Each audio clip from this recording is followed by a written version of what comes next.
Најголемата грешка во историјата, како Yahoo одби да го купи Google за $1 милион. Приказната за Yahoo и Google е учебник за пропуштени можности. Во 1990-тите години, Yahoo, Google и Alta Vista беа водечки во интернет пребарувањето. Додека студираа на Универзитетот Стенфорд, Лари Пејдж и Сергеј Брин го развија алгоритмот PageRank. Во 1998 година, тие им го понудија својот стартап на Alta Vista и Yahoo за само $1 милион. Двете компании ја одбија понудата. Милиарди грешки. Одбивањето беше една од најголемите деловни грешки во историјата.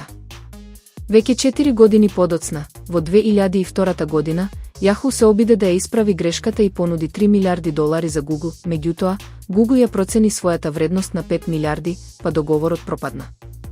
Денес, Alphabet, матичната компанија на Google, вреди повеќе од $3,4 билиони. Yahoo ја загуби лидерската позиција. Крајот на еден гигант. Yahoo повторно имаше шанса во 2008 година, кога Microsoft понуди $44,3 милиарди за преземање, но менаџментот на Yahoo ја отфрли понудата. Оваа одлука се покажа како погрешна. До 2016 година Yahoo беше продаден на Verizon за само $4,6 милиарди, 10 пати помалку од понудата на Microsoft. Потоа, во 2021 година, Verizon ги продаде Yahoo и AOL на инвестицискиот фонд Apollo Management за $5 милиарди. Сепак, од август 2025 година, кружат гласини дека Yahoo е меѓу потенцијалните купувачи на Google Chrome. Крај на броевите. WhatsApp воведува кориснички имињак по примерот на Instagram за подобра приватност. WhatsApp подготвува голема промена во начинот на кој се користи платформата. Иако во моментов за комуникација е задолжителен телефонски број, во иднина тој ќе биде заменет со кориснички имиња, слично како на Instagram или кај конкурентот Telegram. Оваа новина значи дека повеќе нема да биде потребно да го споделувате вашиот телефонски број за да разговарате со други корисници. Ова е особено добра вест за приватноста на корисниците.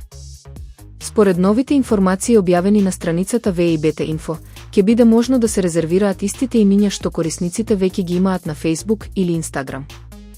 Оваа одлука ќе овозможи обединување на дигиталниот идентитет на платформите на Мета. Од ова особено би можеле да профитираат креаторите и влијателните лица, како и компаниите, кои ќе бидат многу полесно да се најдат на оваа платформа.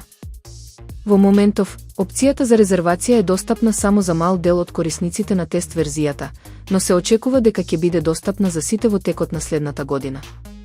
Први што ќе ја добијат оваа можност, најверојатно, ќе бидат деловните корисници и компаниите. Тие ќе имаат приоритет во резервирањето на своето уникатно име.